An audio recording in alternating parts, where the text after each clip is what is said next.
l'entrée en activité du Sénat dans la période constitutionnelle prescrite. Deuxièmement, au titre du ministère de l'Industrie et des Mines, le Conseil a adopté une ordonnance modifiant un article, l'article 169 de la loi 2014-138 du 24 mars 2014 portant code minier, ainsi que son projet de loi de ratification. Cette ordonnance supprime, conformément à la tendance internationale, l'exonération de l'impôt sur les bénéfices industriels et commerciaux BIC au profit des opérateurs du secteur minier. Toutefois, les conventions minières en cours de validité et les permis d'exploitation accordés avant l'entrée en vigueur de la présente ordonnance ne sont pas affectés par cette nouvelle disposition. En outre, un abattement du taux de l'impôt sur les bénéfices industriels et commerciaux BIC de 75% pour la première année et de 50% pour la deuxième année est accordé pendant une durée de 2 ans aux attributeurs de permis d'exploitation délivrés en 2018. Et cela pour leur permettre d'assurer une transition dans la mise en œuvre de cette disposition. Je vais le dire plus clairement, donc cela permet d'assurer une transition dans la mise en œuvre de cette disposition pour les compagnies qui ont déjà, par exemple, achevé leurs études, leur business plan et qui sont, pour certaines, en instance de démarrage de leurs activités. Troisièmement, au titre du secrétariat d'État auprès du Premier ministre chargé du budget et du portefeuille de l'État, le Conseil a adopté une ordonnance relative à l'aménagement de l'annexe fiscale à la loi numéro 2017-870 du 27 décembre 2017 portant budget de l'État pour l'année 2018 ainsi que son projet de loi de ratification. Sur instruction du Président de la République, le gouvernement et les représentants des opérateurs économiques se sont réunis à plusieurs reprises le 19 et 24 janvier 2018 afin de révisiter et lever les incompréhensions sur certaines dispositions de l'annexe fiscale de la loi de finances portant budget de l'État de l'année 2018. À l'issue de ces échanges, des points de convergence portant sur la suppression et l'aménagement de certaines dispositions controversées ont été retenus. Cette ordonnance modifie donc l'annexe fiscale. Cette ordonnance modifie donc l'annexe fiscale en vue de prendre en compte les conclusions de ces échanges. Tout cela, je le répète, s'est fait en parfait accord avec les représentants ou les représentations du secteur privé national. Ainsi, ont été abrogées notamment les dispositions relatives à l'institution de la taxe sur les transferts d'argent, à l'aménagement sur l'impôt synthétique et au relèvement des seuils de l'impôt minimum forfaitaire. Il y a néanmoins un élément nouveau qu'il convient de porter à votre connaissance, c'est l'institution par la nouvelle annexe fiscale d'un droit unique de sortie, d'EIS ad valorem, de 10% sur le prix CAF de la noix brute de cajou exportée. Nous passons au projet de décret.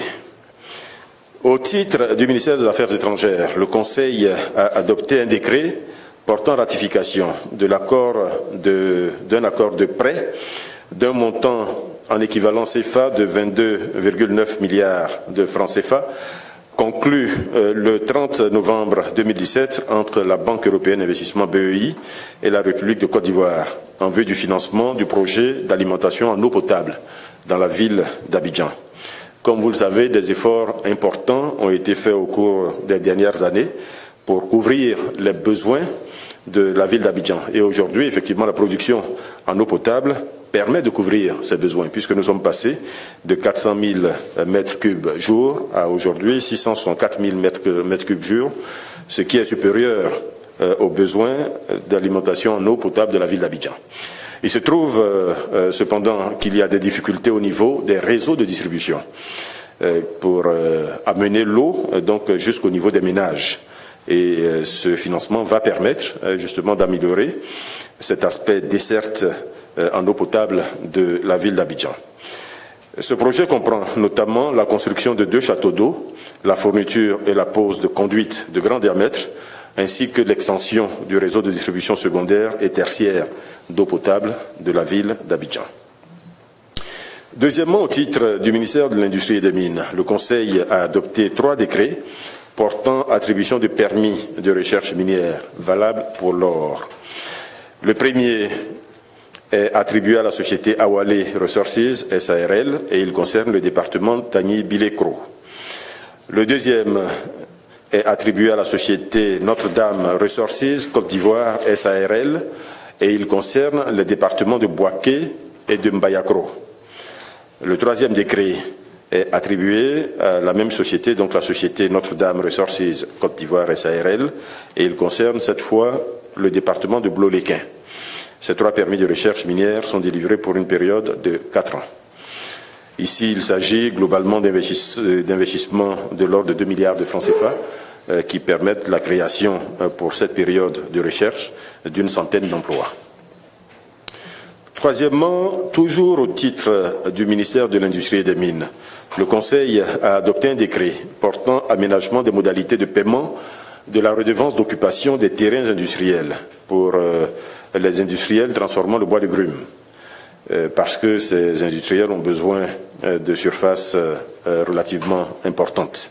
Ce décret accorde aux unités industrielles de transformation du bois de grume situées dans les zones A et B.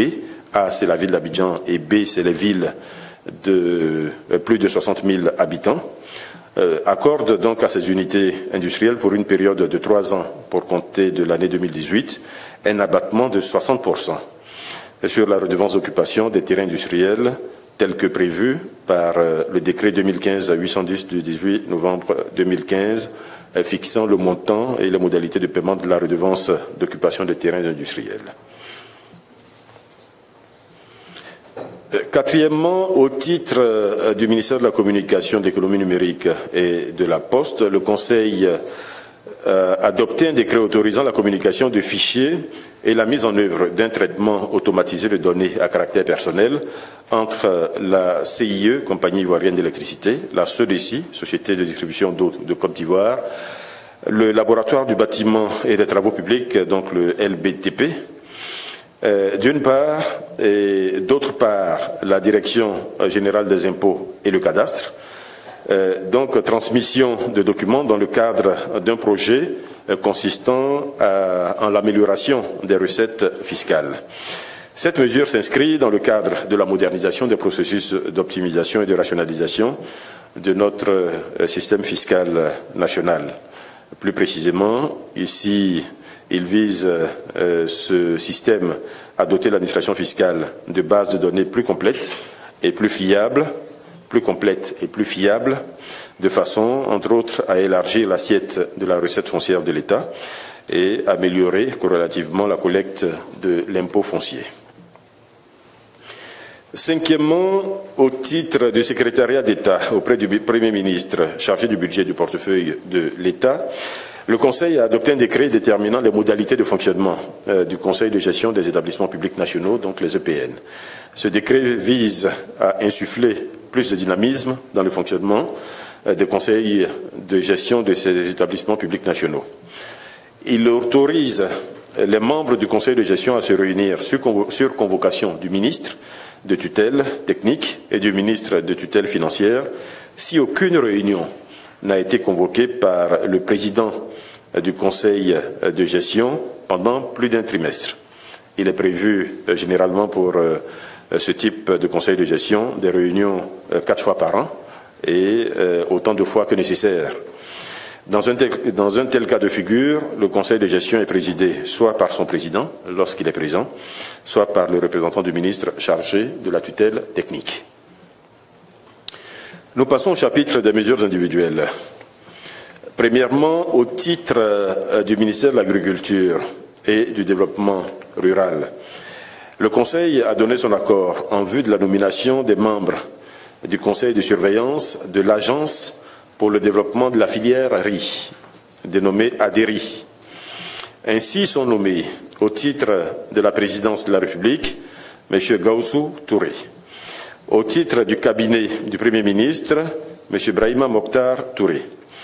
Au titre du ministère de l'Agriculture et du Développement rural, M. Noun Koulibaly. Au titre du ministère du Budget et du Portefeuille de l'État, M. Agbo Jean-Luc. Au titre du ministère de l'Économie et des Finances, M. Bamba Lassina. Et au titre du ministère du Commerce, de l'Artisanat et de la Promotion des PME, M. Aimé Coisan. Au titre du ministère de l'Enseignement au titre du ministère de l'Enseignement supérieur et de la Recherche scientifique, le professeur Kati Koulibaly Séraphin. Au titre du ministère de l'Industrie et des Mines, M. Komena Mungo. Au titre de la Chambre nationale d'agriculture, M. Bamba Sendou. Au titre de l'interprofession de la filière riz, M. Zrobi Guessan-Pierre et Mlle Kwadio Annick. Mademoiselle Kwadio Annick et M. Diabaté Mori. Le Conseil a également donné son accord en vue de la nomination de M. Gaussou Touré en qualité de président du Conseil de surveillance de l'Agence pour le développement de la filière riz, l'ADERI. Au titre du ministère des Transports, le Conseil a donné son accord en vue de la nomination de M. Sila Youssouf, représentant le président de la République en qualité de membre du Conseil d'administration de la Société des transports abidjanais, donc en abrégé la SOTRA. Troisièmement, au titre du ministère de la Communication, de l'Économie numérique et de la Poste, le Conseil a donné son accord en vue de la nomination des membres du Conseil d'administration de la Société d'État dénommée Société ivoirienne de télédiffusion. Ainsi sont nommés M. Mathieu Babo Daré, représentant le président de la République, M. Koné Lassina, représentant le Premier ministre, M. Sako Ahmed et Miezan Ezo Yves, représentant le ministre de la Communication, de l'Économie numérique et de la Poste, M. Kwadio Amari Francis, représentant le ministre de l'Économie et des Finances, M. Dao Abderrahman, représentant le ministre de la Culture et de la Francophonie, M. Taï Fabrice, représentant le secrétaire d'État auprès du Premier ministre chargé du budget et du portefeuille de l'État. Au titre du ministère des Affaires étrangères, le Conseil a donné son accord en vue de la nomination de Mme Maria Saranti en qualité d'ambassadeur extraordinaire et plénipotentiaire de la Grèce près la République de Côte d'Ivoire avec résidence à Abuja au Nigeria. Et cinquièmement, au titre du ministère de la Fonction publique, en liaison avec le ministère des Affaires étrangères et le ministère de l'Industrie et des Mines, le Conseil a donné son accord en vue du détachement de M. Boussou Loukou Deni auprès de l'Organisation africaine de la propriété intellectuelle pour une durée de 5 ans à compter du 1er août 2017.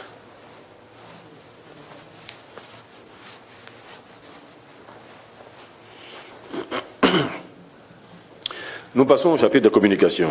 La première communication est faite au titre du ministère des Affaires étrangères en liaison avec celui de l'intégration africaine et des Ivoiriens de l'extérieur. Le Conseil a adopté une communication relative à la 30e session ordinaire de la conférence des chefs d'État et de gouvernement de l'Union africaine, tenue les 29 et 30 janvier 2018 à Addis Abeba, en Éthiopie. Le président de la République a dirigé une délégation de haut niveau et qui a pris part à cette session dont le thème était gagner la bataille de la lutte contre la corruption et une voie durable vers la transformation d'Afrique. À l'issue des travaux, la conférence a félicité les États membres, dont la Côte d'Ivoire, pour leur engagement en faveur du renforcement du commerce intra-africain et de l'intégration africaine, ainsi que pour la mise en œuvre effective des réformes, en particulier celles portant sur le prélèvement de 0,2% sur les importations éligibles en vue du financement autonome de l'Union africaine. Par ailleurs, la conférence a élu un nouveau bureau dirigé, comme vous le savez, par le président de la République du Rwanda, le président Paul Kagame. En marge du 30e sommet de l'Union africaine, le président de la République a pris part le 27 janvier 2018 à un sommet extraordinaire de la CEDEAO consacré à la réforme de la gouvernance de la Commission et à la situation en Guinée-Bissau. Deuxièmement, au titre du ministère de l'Industrie et des Mines, en liaison avec celui du commerce, de l'artisanat et de la promotion des PME, Le Conseil a adopté une communication relative à l'approvisionnement des entreprises industrielles utilisant le sucre comme intrant. Le Conseil des ministres a ainsi décidé de mettre en place un mécanisme d'approvisionnement en sucre des industries utilisatrices de sucre en vue d'assurer concomitamment le développement de la filière sucrière nationale et la compétitivité des entreprises locales. Ce mécanisme autorise, à titre exclusif, les sociétés sucrières locales, à savoir Sucrivoire et Sucaf, après évaluation des besoins des industries utilisatrices de sucre, à importer une partie de leurs besoins. Ainsi, la société a importé, je vais reprendre pour que ce soit plus clair. Donc, ce mécanisme autorise à titre exclusif les sociétés sucrières locales, à savoir Sucrivoire et Sucaf, après évaluation des besoins des industries utilisatrices de sucre, à importer chaque année 40% de leurs besoins en sucre. La différence de 60% étant, bien entendu, fournie par ces sociétés elles-mêmes. En outre, afin d'accroître la production nationale de sucre, Sucrivoire et Sucaf se sont engagés à investir des sommes relativement importantes, 84 milliards de francs pour Sucaf et 104 milliards de francs pour Sucrivoire. Ces investissements pourraient permettre de porter la production nationale à 160 000 tonnes pour Sucaf et 160 000 tonnes pour Sucrivoire et 130 000 tonnes pour Sucaf, soit à peu près 290 000 tonnes, ce qui couvre soit 290 000 tonnes à l'horizon 2023-2000, soit environ 290 000 tonnes à l'horizon 2022-2023, ce qui devrait permettre de couvrir les besoins de consommation au niveau national. Par ailleurs, une étude sera réalisée sur la compétitivité de la filière sucrière ivoirienne afin d'améliorer le niveau de l'offre nationale et, vous l'avez compris, d'éliminer les importations ou de les réduire drastiquement. Le Conseil, troisièmement, au titre du ministère de l'Agriculture et du Développement rural, en liaison avec celui des ressources animales et halieutiques, le Conseil a adopté une communication relative à la participation de la Côte d'Ivoire au Salon international de l'agriculture de Paris, qui aura lieu du 24 février au 4 mars 2018. La Côte d'Ivoire sera représentée à ce salon sur 2 stands d'une superficie d'environ 300 mètres carrés, qui permettront d'exposer le potentiel agricole national, agricole et halieutique bien entendu, ainsi que des produits agroalimentaires ivoiriens. La présence de notre pays à ce salon permettra, au-delà des expositions, de nous imprégner des avancées en matière de techniques, de technologie et de recherche enregistrées dans le domaine de l'agriculture sous d'autres contrées, en particulier dans les pays développés. Au titre du ministère de l'Agriculture et du Développement rural, toujours, le Conseil a adopté une communication relative au bilan 2017 et aux perspectives 2018 de la commercialisation de la noix de cajou.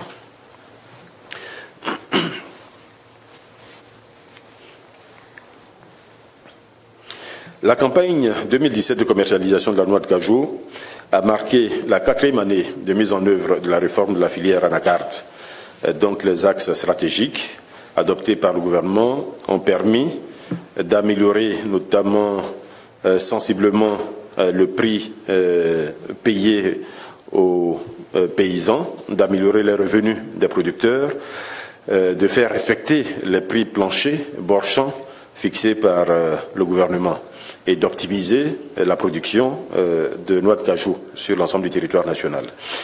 En 2017, la Côte d'Ivoire a enregistré une production de 711 236 tonnes pour une prévision de 715 000, soit un taux de réalisation qui est proche de 100%. Cette production représente la moitié de la production africaine. Ce niveau représente la moitié de la production d'Afrique de l'Ouest et ce niveau représente 22% de la production mondiale. La Côte d'Ivoire conserve ainsi sa position de premier producteur mondial d'anacarde. En 2017, 29 unités de transformation ont été identifiées pour une capacité théorique de 109 500 tonnes, ce qui représente 16% de la production nationale. Ces unités se sont approvisionnées à hauteur de 44 628 tonnes, contre 40 383 tonnes en 2016, soit une croissance de 11%. Les quantités transformées localement ont évolué de 31 220 tonnes en 2013 à aujourd'hui 44 628 tonnes, ce qui représente 6,62% de la production. En 2018, il est prévu une production d'environ 750 000 tonnes. La campagne 2018 de commercialisation devrait permettre de consolider les acquis des 4 premières années de la réforme en mettant davantage l'accent sur la qualité et sur la mise en œuvre des mesures incitatives permettant l'augmentation du taux de transformation locale de l'anacarde. Je mentionnais tout à l'heure le droit unique de sortie, donc le DUS qui a été fixé à 10% de la valeur CAF, ce qui devrait améliorer la compétitivité des transformateurs locaux. Je dois dire que le président de la République a longuement insisté sur les besoins et sur les moyens d'accélérer la transformation locale de l'anacarde. C'est l'une des voies qui s'offre à notre pays pour renforcer les bases de son économie. C'est une des voies également pour la création d'emplois. L'ouverture de la campagne 2018 de commercialisation des noix de cajou est fixée. L'ouverture de la campagne 2018 de la commercialisation de la noix de cajou est fixée au 15 février 2018 avec les prix planchers suivants. Prix plancher obligatoire, 500 francs CFA par kilo pour la noix de cajou bien séchée et bien triée, ne comportant aucune matière étrangère. Je rappelle que le prix pour la campagne 2017 était de 440 francs. Donc nous passons de 440 à 500 francs CFA le kilo.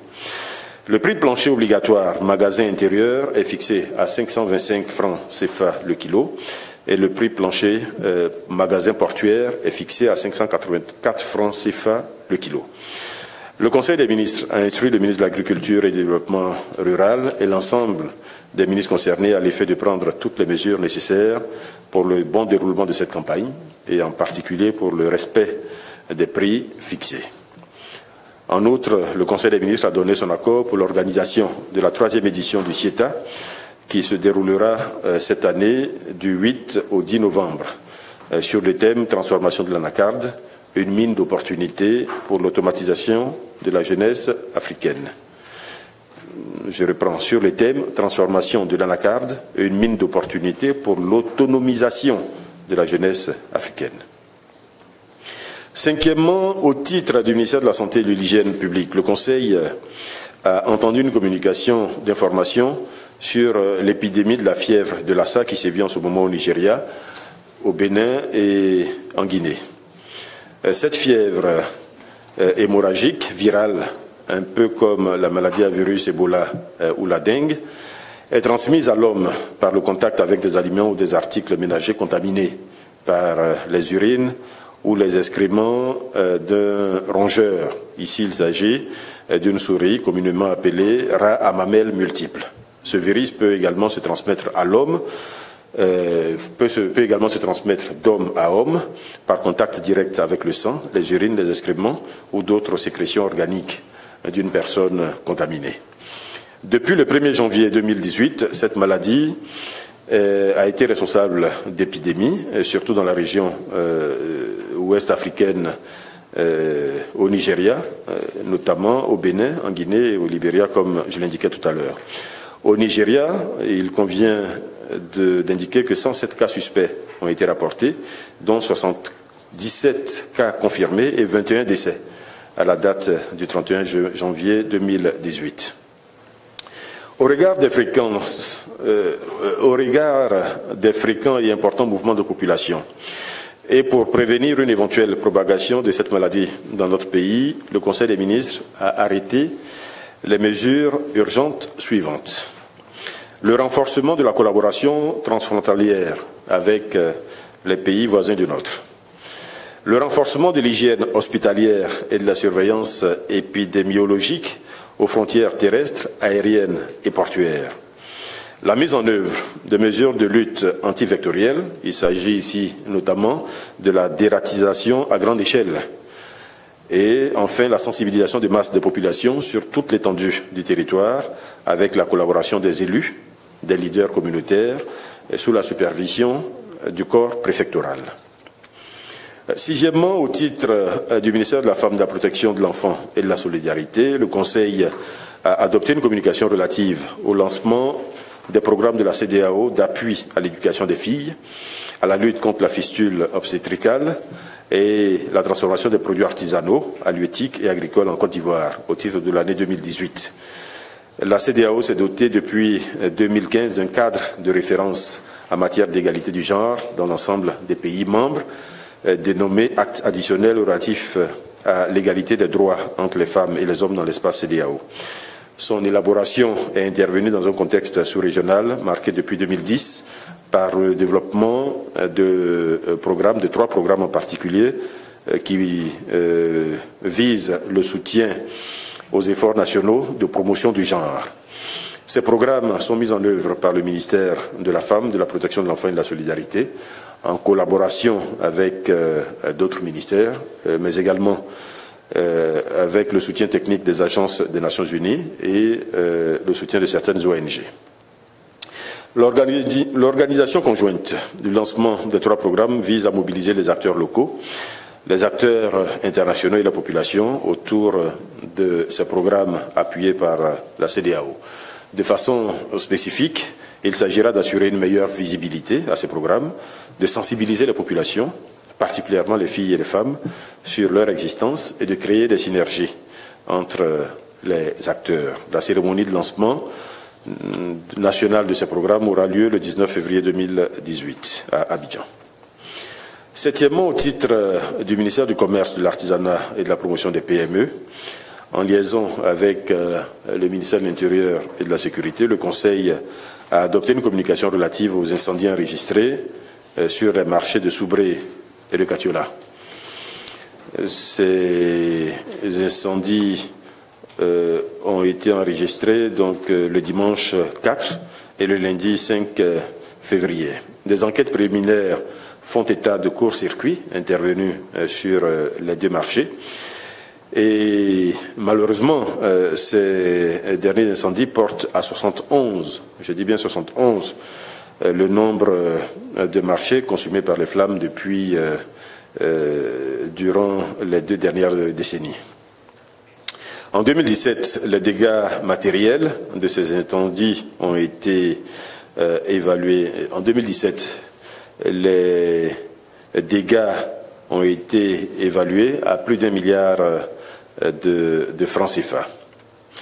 Face à l'ampleur de ces dégâts et surtout à la récurrence de ces incendies, le Conseil des ministres a instruit à nouveau le ministre chargé du Commerce et l'ensemble des ministres concernés à l'effet de renforcer dans l'urgence, cette fois, les mesures de protection civile et de sécurité d'incendie et de sécurité incendie dans tous les marchés et dans les périmètres contigus d'une part, et de réaliser à court terme un diagnostic de ces sinistres à travers l'organisation d'audits.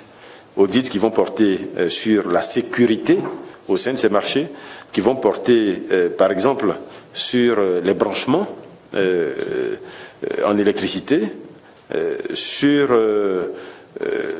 les passages dans ces marchés, sur la promiscuité qui peut être notée dans ces marchés, etc. Il est également prévu des états généraux donc prochainement, sur l'organisation, l'exploitation et le développement des marchés en Côte d'Ivoire.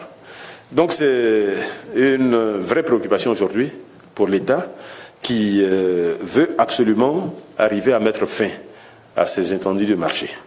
Ce n'est pas facile parce que vous connaissez tous la configuration de nos marchés Et c'est pour cela qu'un appel est fait à tous les maires, en particulier aux conseils régionaux, pour eux-mêmes commencer ce travail localement, ce travail d'audit, ce travail d'identification des risques sur les marchés, de conseil aux populations et, le cas échéant, de rationalisation de l'organisation de nos marchés. Huitièmement, au titre du secrétariat d'État chargé de l'enseignement technique et de la formation professionnelle, le Conseil a adopté une communication relative aux résultats de l'étude sur le suivi des diplômes 2016 de la formation professionnelle et le calcul de du taux d'insertion des diplômés. Cette étude s'est déroulée de février à juin 2017. Elle a porté sur une population de 8700 diplômés de l'année 2016 issus de 56 établissements sur 59 établissements publics nationaux de formation professionnelle. L'étude révèle un taux d'insertion relativement faible, seulement de 14,43%, soit 922 diplômés insérés dans le tissu socio-professionnel 8 mois après l'obtention de leur diplôme. Ici, pour donner quelques indications, 49% de ces diplômés ont été insérés ont été recrutés. Donc 49% de ces diplômés ont été recrutés par des entreprises privées. 37% sont en stage, soit dans des entreprises privées, soit dans la fonction publique. 10% sont en auto-emploi, ce qui est à saluer. Et la fonction publique n'emploie que 4% de ces diplômés.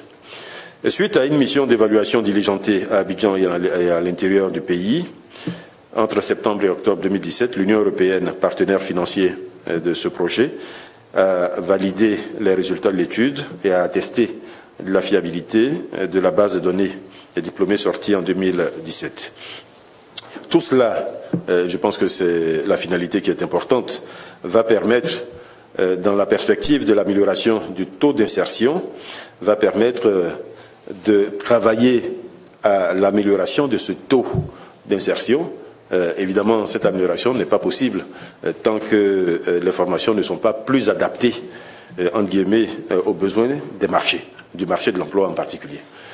Donc, ce travail va être fait annuellement de façon à mesurer l'adaptation ou l'adaptabilité de ces formations par rapport au marché de l'emploi en Côte d'Ivoire, l'objectif étant de relever substantiellement le niveau de taux d'insertion. Ainsi, l'objectif est de passer de 14,43%, comme je l'indiquais tout à l'heure en 2017, à 35% en 2019 et à 50% au moins en 2020. Voilà, mesdames, messieurs, je pense vous avoir donné l'essentiel de ce qui a été échangé ce matin en Conseil des ministres. S'il y a des questions, je suis prêt à les tendre, à les prendre.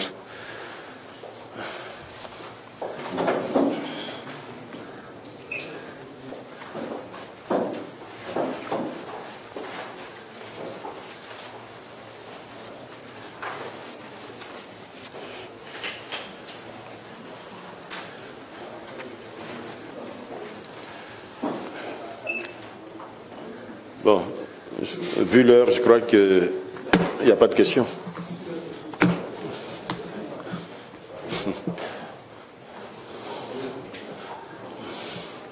Merci, monsieur. Oui, merci, monsieur le ministre. Je suis Jules Genda de artici.net. Monsieur le ministre, j'ai deux petites préoccupations. D'abord, sur l'annexe fiscale, l'ordonnance qui a été prise aujourd'hui. Est-ce à dire qu'aujourd'hui même, ça rentre en vigueur en concernant la modification? Est-ce qu'on peut dire que ça peut rentrer en vigueur maintenant? Mais ça rentre, oui, l'ordonnance est d'application immédiate. Okay. Donc à partir du moment où elle est signée par le chef de l'État et que sa loi d'habilitation est transmise à l'Assemblée nationale, elle est immédiatement applicable. Donc on peut considérer qu'elle est immédiatement applicable. Okay. Deux, c'est que vous venez de donner les prix pour l'ouverture de la campagne sur l'anacarde, qui se démarre dès demain, 15 février, vendredi plutôt, 15 février. C'est demain, ok. 500 francs le prix. Alors qu'à côté, le Ghana pratique déjà 900 francs le kilo. Récemment, pour le cacao, il y a eu des évasions, il y a eu des incidents à Imbilekro, où il y a eu un jeune planteur tué. Est-ce qu'avec ce prix-là, on ne craint pas encore des évasions pour éviter des pratiques? Pourquoi au Ghana, dont le CIDI est inférieur au CFA, le prix peut être plus que 900 francs le kilo et en Côte d'Ivoire on peut pratiquer 500 francs. Bon. Voilà. Et bon, je ne sais pas si vous pouvez nous dire un peu ce qui s'est passé, pourquoi le conseil a aussi duré, a pris du retard 3 heures avant de commencer.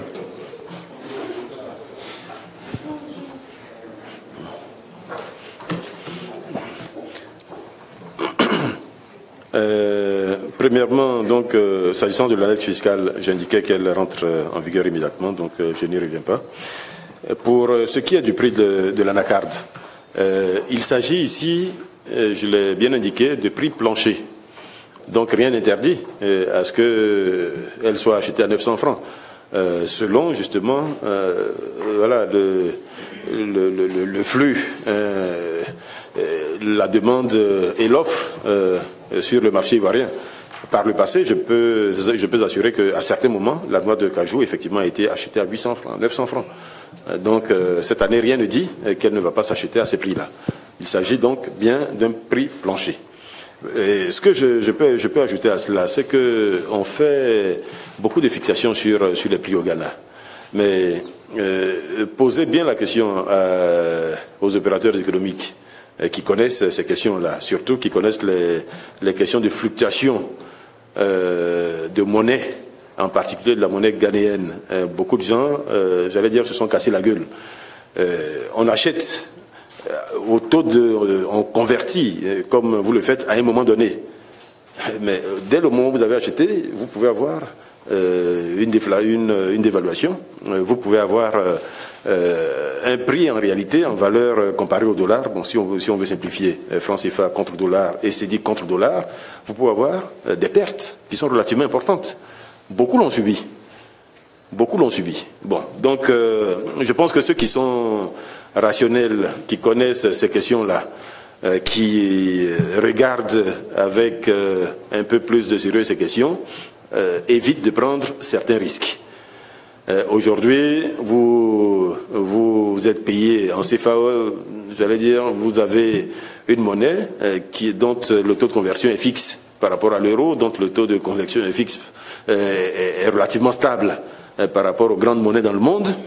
J'allais dire, ça donne quand même plus de sérénité à celui qui reçoit ces sommes-là. Bon, maintenant, chacun est libre de faire ce qu'il veut, à partir du moment où il respecte les lois.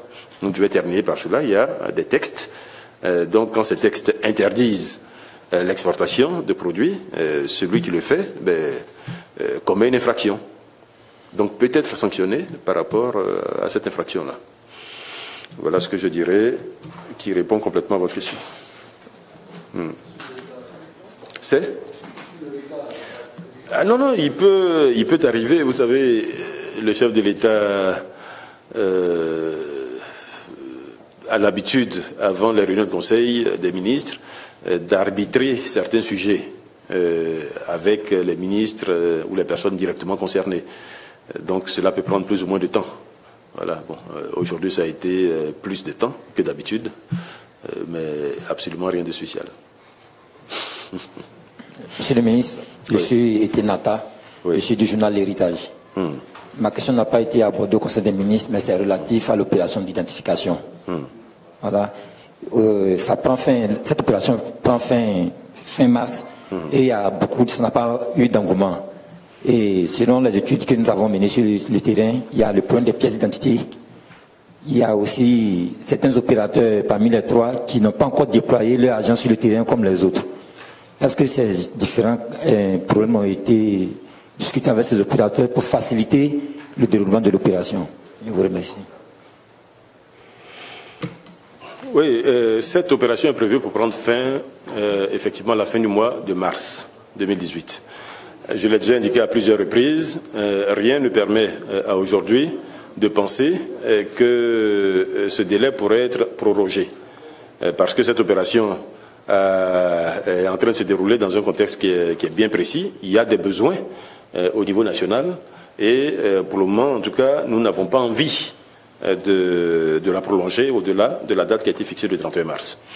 Et ça aussi, on le dit parce qu'on connaît un peu nos frères.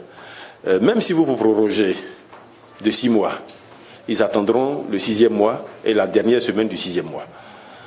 Bon, donc il faut arrêter cela. Bon, à un moment donné, il faut que les gens comprennent que quand on a fixé un délai, c'est un délai qui court. Cette opération a démarré depuis le mois de septembre. Certains la découvrent aujourd'hui, c'est pour cela que nous avons accentué la communication. Nous avons demandé à tous les opérateurs de communiquer fortement, directement avec leurs abonnés, de communiquer également à travers les médias publics. Nous avons également demandé aux opérateurs de se déployer sur le terrain physiquement. Ce qu'ils ont fait. Vous dites que tous n'ont pas déployé. Je confirme qu'aujourd'hui, ils sont tous sur le terrain. Ils sont tous les 3, effectivement, sur le terrain et je les vois moi-même en ville. Bon, donc ce travail se poursuit. Maintenant, vous évoquez le problème des pièces d'identité. Mais il faut bien que nous arrivions à un moment donné à mettre un peu d'ordre dans notre pays. Tout le monde sait qu'avoir une pièce d'identité est important, est utile. Mais pourquoi on ne va pas la chercher? Pourquoi on ne va pas en faire une? On fait des opérations de recensement, on se rend compte quelques mois après que ces opérations, malheureusement, peuvent comporter des faiblesses.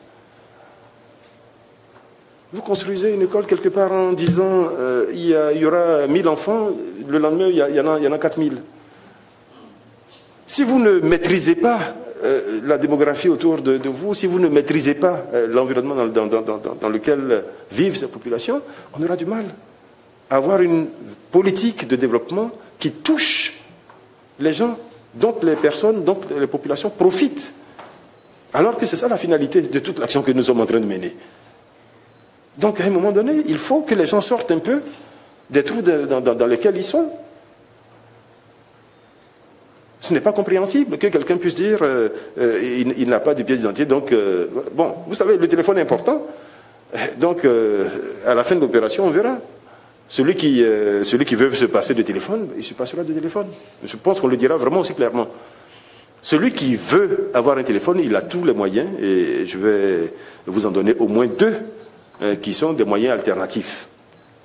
Pour ceux qui ne possèdent pas de pièces d'identité biométriques, ni carte d'identité, ni permis, ni passeport biométrique. On leur a dit, vous pouvez aller à l'ONI. Il a été mis en place à l'ONI, donc à l'Office national d'identification, un guichet spécial pour délivrer des récépissés qui ne serviront que pour cette opération d'identification.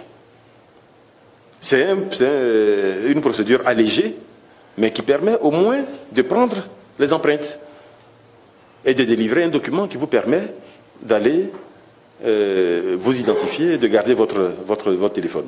La deuxième chose, si vous ne pouvez pas le faire par vous-même, vous avez au moins dans votre entourage quelqu'un qui a des pièces biométriques. Il suffit d'aller avec cette personne qui a des pièces biométriques, qui peut être un garant ou un tuteur, dans une agence, et puis vous vous faites identifier, tous les deux, et on saura bien que ce numéro de téléphone, c'est vous, mais avec comme garant telle personne qui, s'il y a problème un jour, est appelée, sera appelée, et dira pourquoi c'est sur ce téléphone-là qu'il y a problème. Il faut que nous mettions de l'ordre dans notre environnement. Tous les pays aujourd'hui qui avancent, tous les pays que nous admirons tous les jours, dont nous saluons la modernité, etc., font ça. Pourquoi ici, on freine des cas de fer pour aller vers cette opération qui est une opération de modernisation de notre environnement? Donc, ayons le courage d'y aller, et puis, fin mars,